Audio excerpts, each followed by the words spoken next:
ફક્ત 10થી 15 મિનિટમાં જ તૈયાર થઈ જાય તેવું પનીર ટિક્કા મસાલા બનાવવાના છીએ।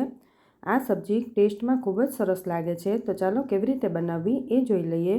એના માટે 1 કપ દહીંને પાણી નિતારીને લેવાનું છે।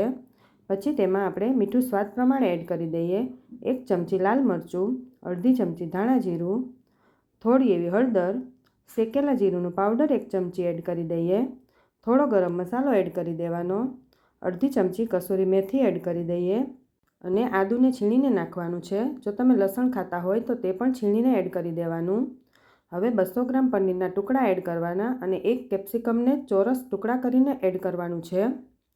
હવે તેને આપણે સારી રીતે મિક્સ કરી દઈએ। સારી રીતે મિક્સ થઈ જાય પછી આપણે એક પેનમાં 1 ચમચી જેટલું તેલ લેવાનું છે। હવે તેમાં આપણે પનીર અને કેપ્સિકમ જે એડ કર્યું હતું એ પણ એડ કરી દઈએ।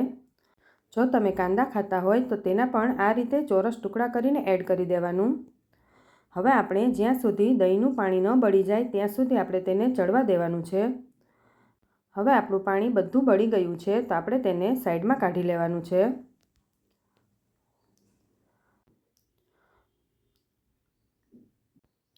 પછી આપણે 3 ટેબલસ્પૂન જેટલું તેલ લઈ લીધું છે। તેલ ગરમ થાય પછી આપણે તેમાં 3 ટમેટાની પેસ્ટ એડ કરી દેવાની।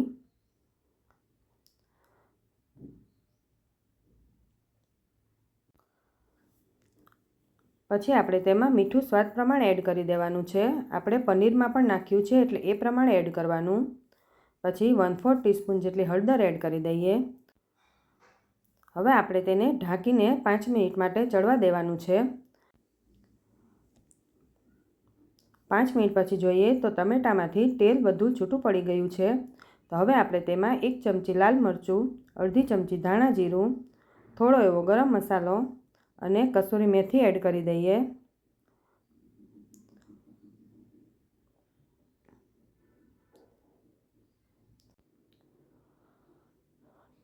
ટમેટાની પેસ્ટ આપણી એકદમ ઘટ્ટ થઈ ગઈ છે। હવે આપણે તેમાં 1 કપ જેટલું પાણી એડ કરવાનું છે। પાણી તમે તમારી રીતે વધારે ઓછું એડ કરી શકો છો। હવે આપણે પાણીને ઉકળવા દેવાનું છે। પાણી ઉકળી જાય પછી આપણે તેમાં પનીર અને કેપ્સિકમ જે સાતડીને રાખ્યા હતા એ એડ કરી દઈએ।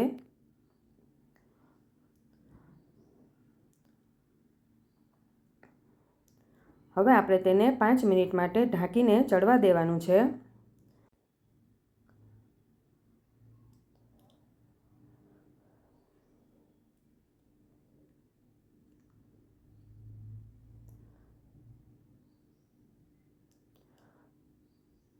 સબ્જી આપણી તૈયાર થઈ ગઈ છે, તો આપણે તેને પ્લેટમાં લઈ લઈએ। તો તૈયાર છે પનીર ટિક્કા મસાલા। આ સબ્જી તમે રોટલી, પરાઠા, નાન સાથે ખાઈ શકો છો અને ખાવામાં ખૂબ જ ટેસ્ટી લાગે છે। તમે પણ ઘરે જરૂરથી ટ્રાય કરજો। જો તમને મારો વિડીયો ગમ્યો હોય તો લાઈક, શેર અને સબસ્ક્રાઈબ કરજો।